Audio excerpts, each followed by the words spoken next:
देश का विकास चाहते हैं, अपने क्षेत्र का विकास चाहते हैं तो एक अच्छे जनप्रतिनिधि को आपको चुनना है। ये मौका है, 5 साल में एक बार मिलता है और इस मौके का भरपूर लाभ उठाइए और अपना जो अधिकार है, जो आपका हक है, उसकी शक्ति बताइए। इस अपील के साथ INS 24/7 अब हम रुक कर रहे हैं हमारे जो खास मेहमान हैं हमारे नए पैनल का, क्योंकि लगातार आज सुबह से ही लगातार नए नए मेहमान हमारे साथ जुड़ रहे हैं, चर्चा कर रहे हैं आज के इस तीसरे चरण के। पूरे देश में जिस तरह से 93 सीटों के लिए 11 राज्यों की वोटिंग का सिलसिला जारी है, वहीं दूसरी तरफ यदि मध्य प्रदेश छत्तीसगढ़ की बात करें तो मध्य प्रदेश में 9 लोकसभा सीटों के लिए मतदान का सिलसिला चल रहा है और छत्तीसगढ़ में 7 महत्वपूर्ण आखिरी चरण है छत्तीसगढ़ में ये। और छत्तीसगढ़ से शुरुआत करते हुए जो 3 खास मेहमान हमारे साथ हैं उनका इंट्रोडक्शन सबसे पहले आपसे कराते हैं। हमारे साथ फिलहाल स्टूडियो में मौजूद है निशिकांत पांडे जी, प्रवक्ता बीजेपी, स्वागत है आपका।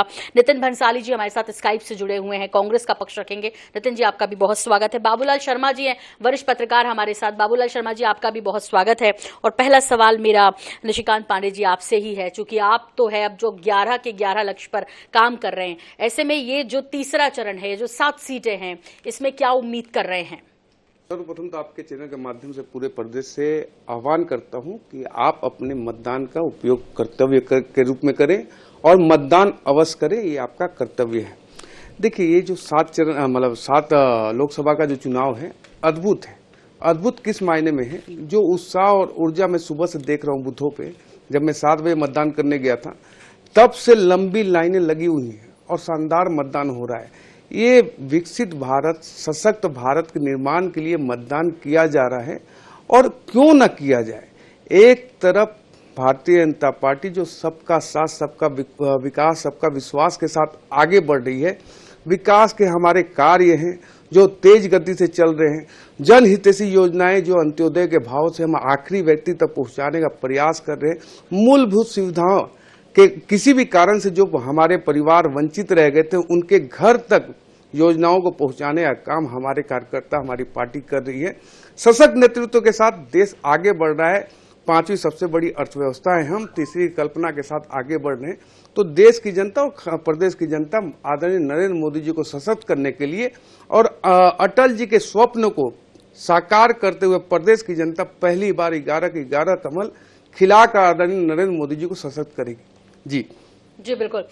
नितिन जी का रुख कर लेते हैं। नितिन जी, आपका कॉन्फिडेंस क्या कह रहा है इन 7 लोकसभा सीटों को लेकर? क्योंकि आप तो अब 2 के आंकड़े को आगे बढ़ाना चाहते हैं, लेकिन बीजेपी कह रही है इस बार तो हम 2 भी नहीं छोड़ने वाले हैं कांग्रेस के लिए।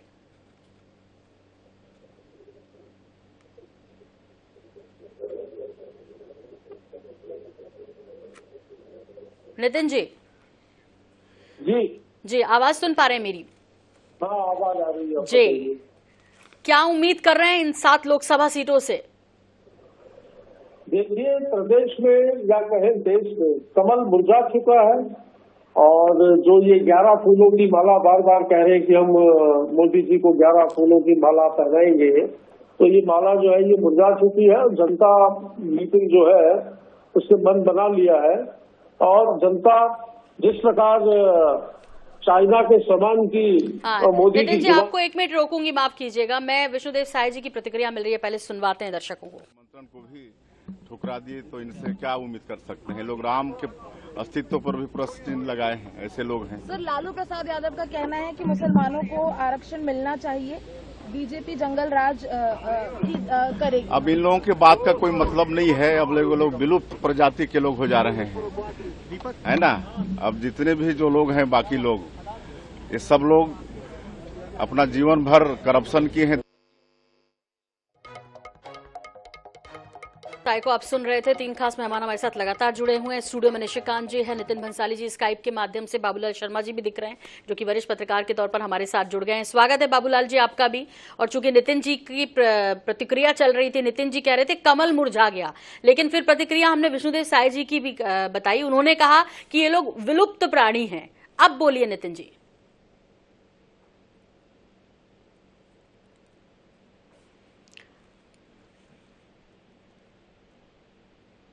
जी नितिन जी,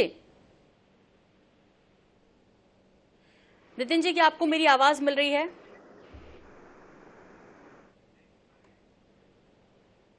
तो लगता है उनसे संपर्क नहीं हो पा रहा है। फिलहाल बाबूलाल जी का रुख करते हैं। बाबूलाल जी, किस तरह देख रहे हैं छत्तीसगढ़ में जो आखिरी चरण में इन 7 लोकसभा सीटों पर आप मुकाबला देख रहे हैं, जनता पोलिंग बूथों तक पहुंच रही है, और कहां ज्यादा दिलचस्प मुकाबला देखने को मिलेगा छत्तीसगढ़ में इन 7 सीटों पर? देखिए, छत्तीसगढ़ में प्रातः जो है कि रायपुर के अंदर प्रतिष्ठा हुई थी, सुहाना था, लोग भारी संख्या में बूथों तक पहुंचे थे। एक कमी मैंने महसूस की, बूथों में जितनी भीड़ थी, भीड़ से जो है पोलिंग नहीं, कई लोग निकल के चले जा रहे थे कि भाई इसमें तो 2-3 घंटे लग जाएंगे, अब नहीं रुक सकते इतने देर। तो ये एक नुकसान, प्रजातंत्र का नुकसान मैं इसको मानता हूँ कि व्यवस्था ढंग की नहीं हो पाई कई जगहों पे। मैं कुछ बूथों पर घूम के आया, वहां पर क्या है, एक की जगह 2 मशीन लगा दी जानी चाहिए। महिलाओं की अलग और पुरुषों की अलग भी हो सकती है, और एक बूथ में 2 बूथ में डिवाइड किया जाना चाहिए था। मैंने ऐसा समझा।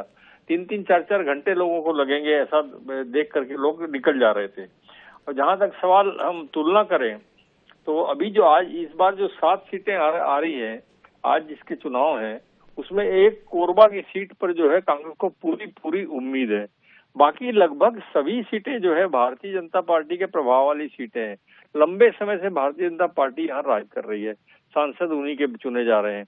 और वैसे भी देखा जाए तो लोकसभा सीटों का मैं आंकड़ा दिख रहा था, तो लगभग सभी सीटों पर जो है भारतीय जनता पार्टी को बहुत महत्व दिया गया है।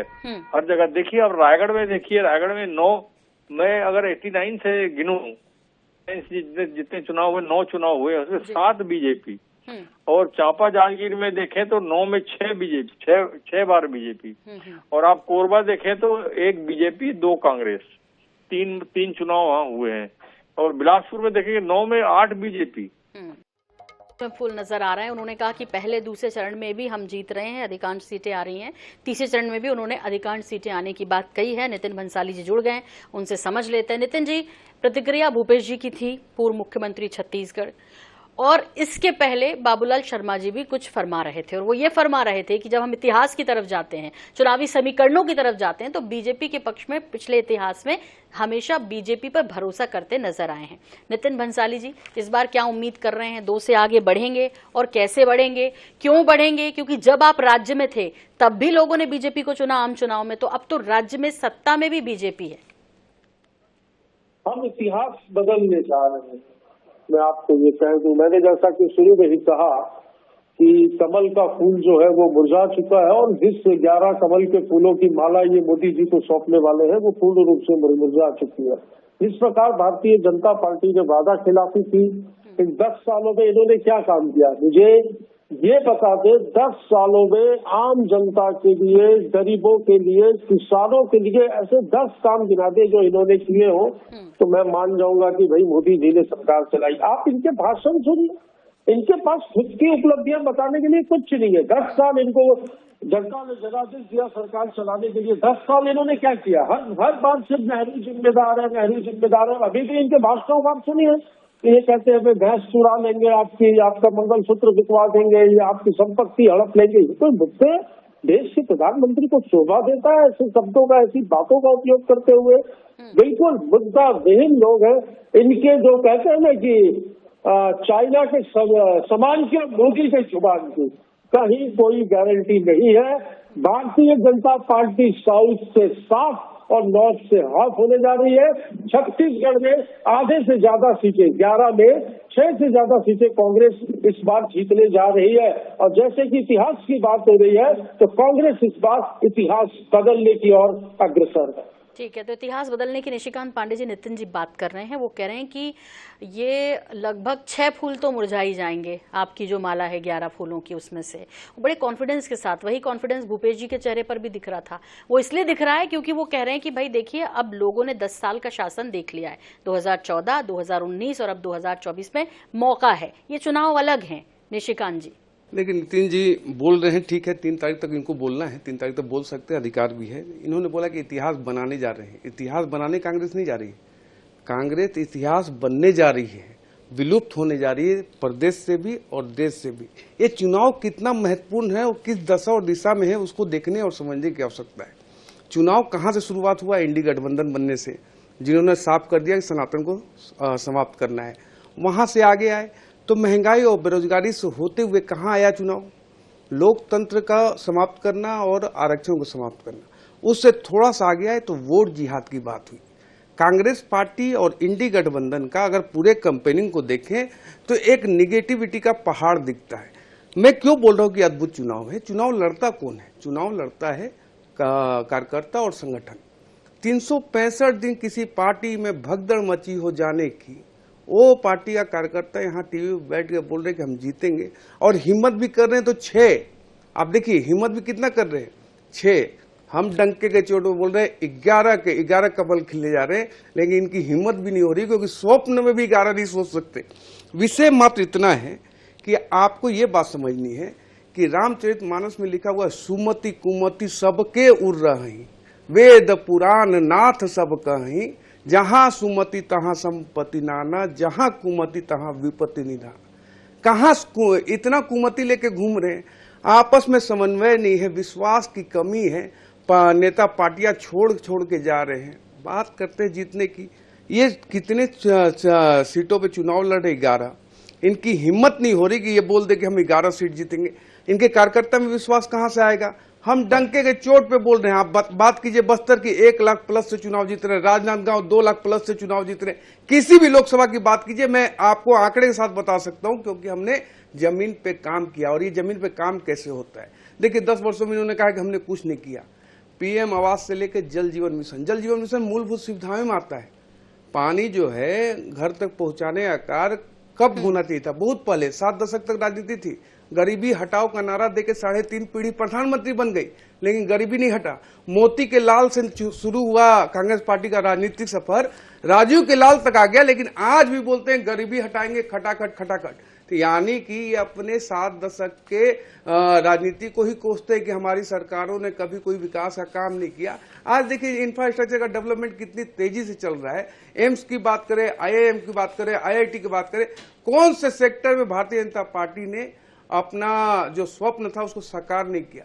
तो बात यह है कि 65 करोड़ से ज्यादा हितग्राही भारतीय जनता पार्टी के सीधा केंद्र सरकार के लाभार्थी हैं। उनके कारण और हमारे कोटि कोटि कार्यकर्ताओं के परिश्रम के प्रकाष्ठा के कारण ये जो 400 पार का संकल्प हम बोल रहे हैं ना, ऐसे ही नहीं बोल रहे। आप देखिए हमारी पार्टी 1980 में बनी, पहला चुनाव हमने 1984 में लड़ा। कांग्रेस पार्टी 404 थी और हम 2 थे। आज देखिए समय का काल चक्र और पहिया कैसा घुमा है कि हम 400 पार की बात कर रहे हैं और कांग्रेस पार्टी का आला कमान आम आदमी पार्टी को वोट देने जा रहा है। ये है समय का काल चक्र और पहिया घूमता है। आप अपनी पार्टी को घूम रहा है, निशिकांत जी घूम रहा है, चल रहा है, और जो है परिवर्तन ही जीवन का नियम है, ये तो सभी पे लागू होता है सिद्धांत। तो मैं बाबूलाल शर्मा जी आपका रुख करूंगी, लेकिन उससे पहले नितिन जी की जल्दी से प्रतिक्रिया ले लेते हैं। जब निशिकांत जी ने कहा है उस पर कुछ कहना है नितिन जी आपको? देखिए अति अहंकार है, कॉन्फिडेंस हो वहां तक ठीक है, और ओवर कॉन्फिडेंस हो वो तो बहुत गलत बात है। आपका तो गजब का है, भूपेश बघेल भी नहीं कह पाए, अधिकांश बोल के छोड़ दिया आपने, तो 6 बोल दिए। सोरल मैं बता दूं आपको कि शमशान ऐसे लोगों की राख से भरा पड़ा है जो समझते थे कि हमारे हमारे बिना दुनिया चल नहीं सकती। तो ये जो कह रहे हैं ना, 10 साल दिया है जनता ने जनादेश। आज प्रधानमंत्री जी के भाषणों में कहीं पे 10 सालों में उन्होंने क्या किया ये बताने के लिए कोई उपलब्धि नहीं है, एक भी उपलब्धि नहीं है। क्या है ये आरक्षण को ऐसा करेंगे, आप क्या आपकी भैंस बिकवा देंगे, आपका मंगलसूत्र बिकवा देंगे, आपकी संपत्ति ले लेंगे। ये इस तरीके के जो भाषण जो ये बौखलाहट में दे रहे हैं, ये साफ इशारा कर रहा है कि सत्ता इनके हाथ से निकल गई है। और बहुत कोई महंगाई की बात, अब की बार मोदी सरकार ने नारे जो थे जनता ने बहुत सुने और देख लिया जनता ने कि कितनी महंगाई की बात और कितनी मोदी सरकार ने क्या काम किया है। जनता आज दिखा रही है नितिन जी, जा रही है पोलिंग बूथों तक और दिखाएगी। और आप और निशिकांत जी दोनों सबर करिए 3 तारीख तक का, और जो बोलना है बोल लीजिए, क्योंकि 4 को नतीजे बाहर आएंगे, पता चलेगा। बाबूलाल जी मैं आपका रुख कर रही हूँ। निशिकांत जी ने कुछ मुद्दे बताए हैं, इसी तरह कुछ मुद्दे बताए हैं नितिन जी ने। वाकई में ये मुद्दाविहीन चुनाव लगता है 2024 का, या आपको लगता है कि कुछ मुद्दे काम कर जाएंगे? या फिर अभी नितिन जी जो कह रहे हैं कि मंगलसूत्र की बात करते हैं, गरीबी हटाओ की बात करते हैं, लेकिन हटाते नहीं, लेकिन नितिन जी और उनकी पार्टी फिर जाति धर्म आरक्षण की बात करती है, और फिर निशिकांत जी की पार्टी जो है वो धर्म की बात करती है। वाकई में मुद्दे हैं या हमेशा की तरह विलुप्त हो गए? देखिए, सबसे पहले तो मैं ये बताऊं कि इतिहास बदलने वाली बात जो की नितिन बंसाली ने, तो इतिहास तो चमत्कार ही कोई बदल सकता है, अन्यथा जो है भारतीय जनता पार्टी इस बार जो है गेन कर रही है। और लेकिन इसके अलावा एक बात और भी है कि 1 या 2 सीट में रहने वाली कांग्रेस को 4 सीटों से उम्मीद है। वो 4 सीटें जो है कांकेर, राजनांदगांव, बस्तर और एक कोरबा में 50-50% मान के चल रहे हैं। चांपा जांजगीर में भी इनको उम्मीद है, लेकिन जो है इस बार रिजल्ट 11 के 11 भारतीय जनता पार्टी को नहीं मिलने वाले हैं, लेकिन उसमें कहीं न कहीं इनको भी गेन होगा। और जहां तक सवाल इनकी बातों का है, तो ये अपनी अपनी बात तो कहेंगे, निश्चित रूप से कहेंगे। लोग क्या सोचते हैं इनकी बातों, इनके बयानों से? लोग सोचते हैं कौन हमारे पेट की बात कर रहा है, कौन हमारे रोजगार की बात कर रहा है, कौन हमारे बारे में सोच रहा है, कौन हमारे जमीनी स्तर पर हमारे को मदद करने आ रहा है अपनी बयानों में। तो उसको ध्यान से देखता है, कोई भी जो है उसमें ध्यान से देखता है कि बेरोजगारी की बात कौन कर रहा है, कौन हिंदू मुस्लिम की बात कर रहा है, कौन मंगलसूत्र की बात कर रहा है। तो इसमें लोगों के अंदर बड़ी विचित्र प्रतिक्रियाएं देखने को मिल रही है, बड़ा अजीब सा लग रहा है लोगों को। कुछ लोग भारतीय जनता पार्टी के पक्ष में बोलते हैं तो ठीक तो कह रहे हैं, ऐसा होने वाला है। कुछ कहते हैं कि भाई ये क्या है, हिंदू मुस्लिम वाला मसला अच्छा नहीं है, ये ठीक नहीं है, हिंदुस्तान के लिए अच्छा नहीं है। तो अपने अपने मत है, अपने अपने विचार हैं। लेकिन एक बात समझ में आ रही है कि इस बार जनता बहुत जागरूक हो चुकी है।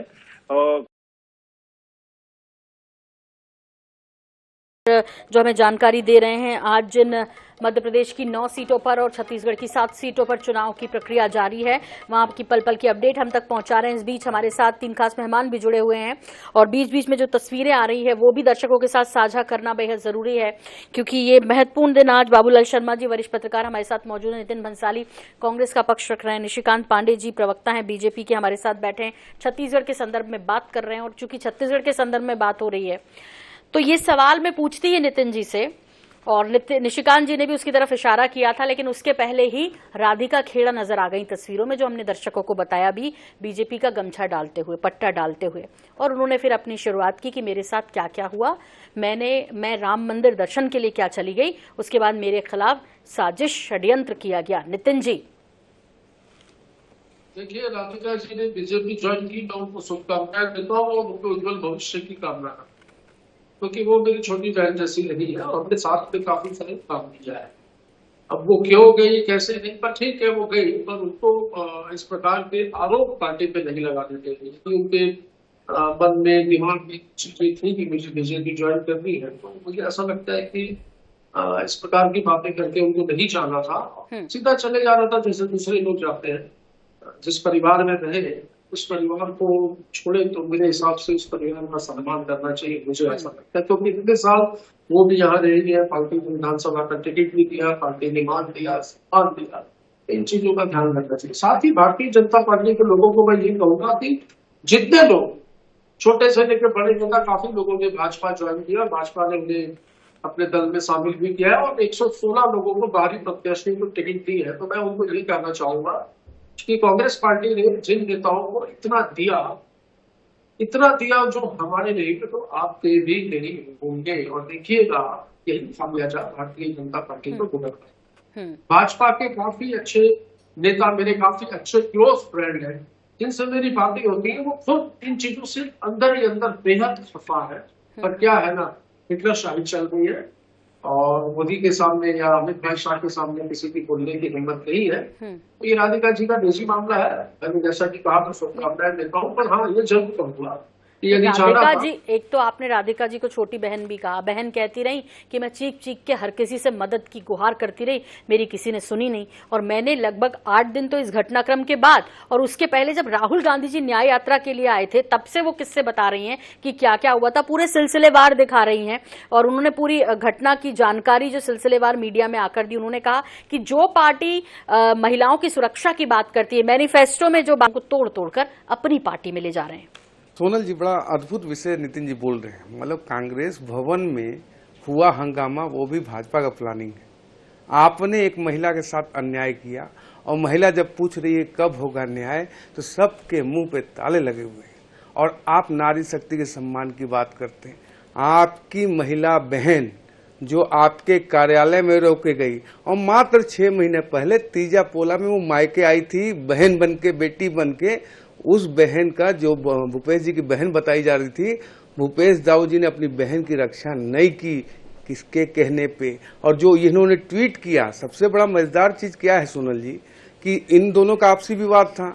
उन्होंने जो ट्वीट किया वो पूरे छत्तीस महतारी को कलंकित करने का काम किया कि कौशल्या माता के मायके में एक नारी असुरक्षित। अरे आपके कांग्रेस भवन में कांड हुआ था, आपको कांग्रेस भवन से जाके न्याय मांगना था, आपको मिलेगा ही नहीं। आज तक किसी महिला को नहीं मिला, आपको कहां से मिलेगा।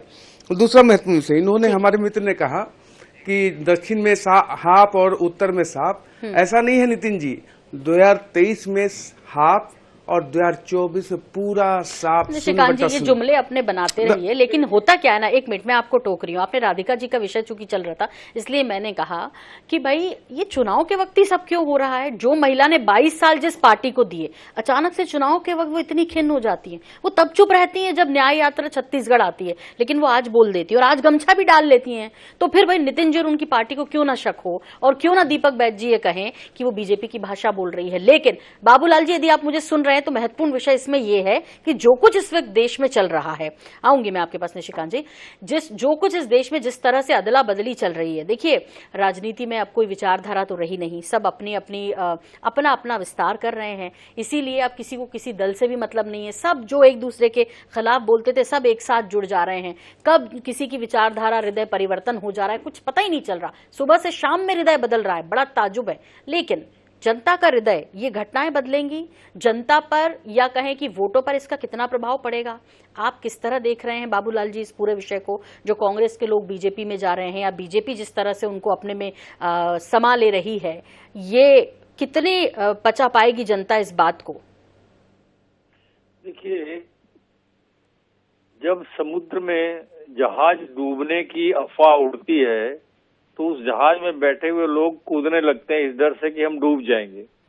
वो जहाज डूबे न डूबे उसका कुछ पता नहीं, लोग कह रहे हैं कि डूब जाएगा, उस अफवाह पर लोग कूदना शुरू कर देते हैं।